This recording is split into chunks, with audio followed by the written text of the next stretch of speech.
ఆంధ్రప్రదేశ్ రాజకీయాల్లో ఇప్పుడు అందరి కళ్ళు ఆ ఒక్క జిల్లాపైనే పడ్డాయి.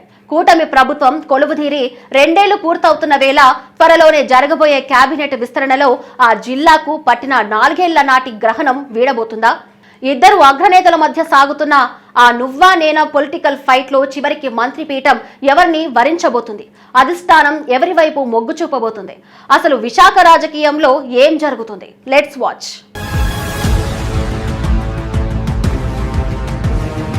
ఆంధ్రప్రదేశ్ రాష్ట్రంలో కూటమి ప్రభుత్వం కొలువుతీరి 2 ఏళ్ల పాలన విజయవంతంగా పూర్తి చేసుకుంది. ఈ నేపథ్యంలోనే త్వరలోనే మంత్రివర్గ విస్తరణ ఉంటుందనే ప్రచారం జోరుగా సాగుతుంది.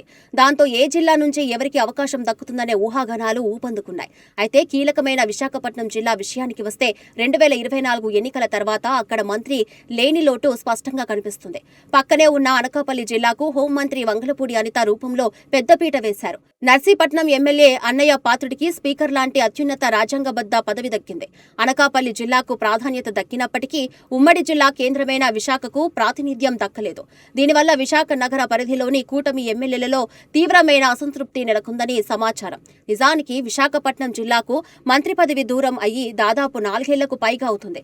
గత వైసీపీ ప్రభుత్వంలో కూడా 2019 నుండి 2022 వరకు మాత్రమే అవంతి శ్రీనివాస్ మంత్రిగా ఉన్నారు. ఆ తర్వాత జరిగిన విస్తరణలో కూడా వైసీపీ అధినాయకత్వం అనకాపల్లి జిల్లాకే ప్రాధాన్యత ఇచ్చింది. ఆ సమయంలో గుడివాడ అమర్నాథ్ కు మంత్రి పదవి ఇస్తే బూడి ముత్యాల నాయుడుకి డిప్యూటీ సీఎం పదవి కట్టబెట్టారు. ఆనాడు విశాఖ జిల్లాకు జరిగిన అన్యాయాన్ని ఈసారి కూటమి ప్రభుత్వం భర్తీ చేస్తుందని అంతా భావిస్తున్నారు. ఈసారి జరగబోయే కేబినెట్ విస్తరణలో విశాఖకు ఖచ్చితంగా చోటు దక్కుతుందని గట్టిగా నమ్ముతున్నారు.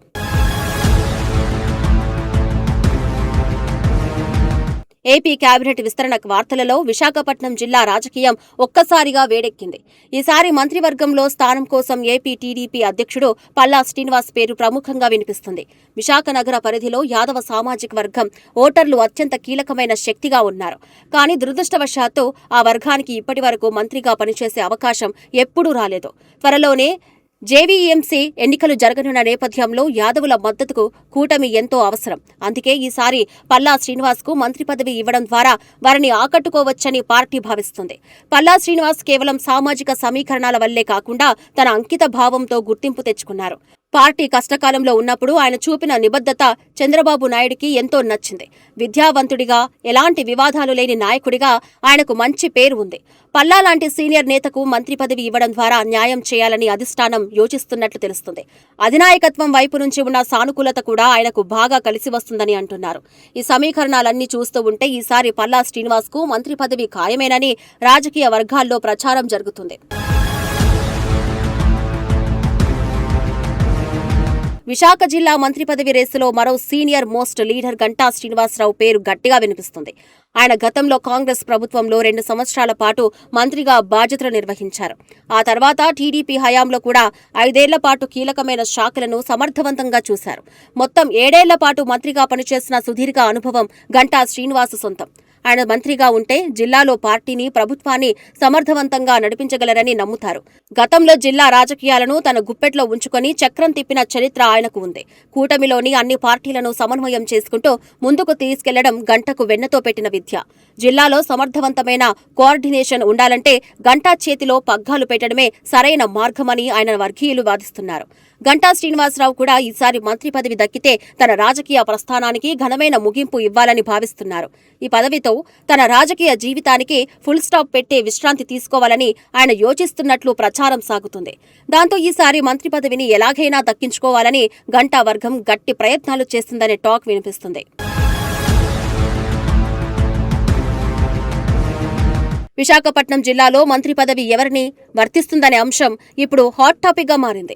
ముఖ్యంగా జిల్లాలో ఇప్పుడు పల్లా శ్రీనివాస్ వర్సెస్ గంటా శ్రీనివాసరావుగా రాజకీయం నడుస్తుంది.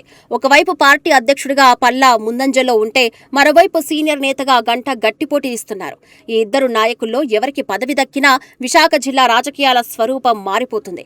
పల్లా శ్రీనివాస్ వైపు సామాజిక సమీకరణాలు, క్లీన్ ఇమేజ్ వంటి ప్లస్ పాయింట్లు ఉన్నాయి. గంటా శ్రీనివాసరావు వైపు సుదీర్ఘ రాజకీయ అనుభవం, జిల్లాపై ఉన్న పట్టు కలిసి వచ్చే అంశాలు, కూటమి ప్రభుత్వం అధికారంలోకి వచ్చి 2 ఏళ్లు ముగుస్తూ ఉండటంతో ఈ లోటును భర్తీ చేయాలని చూస్తున్నారు. గత 4 ఏళ్లుగా విశాఖ జిల్లాకు సరైన ప్రాతినిధ్యం లేదనే అసంతృప్తిని తొలగించడమే ఇప్పుడు అధిష్టానం లక్ష్యం. ఈ ఇద్దరు దిగ్గజాలలో ఎవరికి అవకాశం వచ్చినా జిల్లాలో పార్టీ మరింత బలోపేతమవుతుందని భావిస్తున్నారు. చంద్రబాబు నాయుడు, లోకేష్ ఈ ఇద్దరిలో ఎవరి వైపు మొగ్గు చూపుతారనేది ఆసక్తికరంగా మారింది. జిల్లా కూటమి ఎమ్మెల్యేలు సైతం ఈ ఇద్దరిలో ఒకరికి మంత్రి పదవి ఖాయమని బలంగా నమ్ముతున్నారు. ఈ పొలిటికల్ ఫైట్లో చివరికి ఎవరు విజయం సాధిస్తారో చూడడానికి మరికొద్ది రోజులు ఆగాల్సిందే.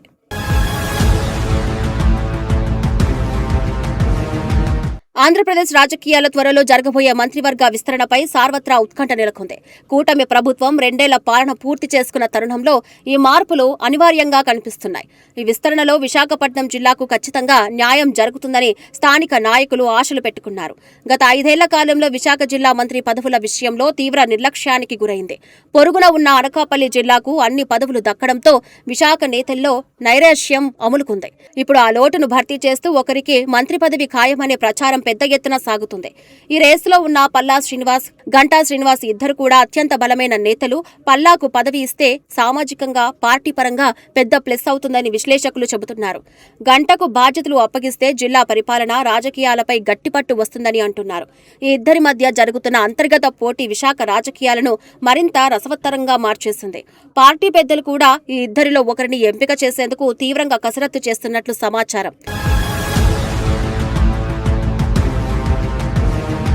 మొత్తానికి విశాఖ మంత్రి పదవి కోసం సాగుతున్న ఈ పొలిటికల్ రేస్ ఎంత రసవత్తరంగా మారుతుందో, ఒకవైపు పార్టీపై తిరుగులేని నిబద్ధత చూపిస్తున్న ఏపీ టీడీపీ ప్రెసిడెంట్ పల్లా శ్రీనివాస్, మరోవైపు రాజకీయాల్లో అపార అనుభవం ఉన్న senior most leader Ganta Srinivasa Rao. మరి ఈ ఇద్దరు దిగ్గజాలలో చంద్రబాబు నాయుడు ఎవరి వైపు మొగ్గు చూపుతారు? సామాజిక సమీకరణాలు పనిచేస్తాయా లేక సీనియారిటీకే పీఠం దక్కుతుందా? సో ఏం జరుగుతుందో తెలియాలంటే మరికొద్ది రోజులు వేచి చూడాల్సిందే.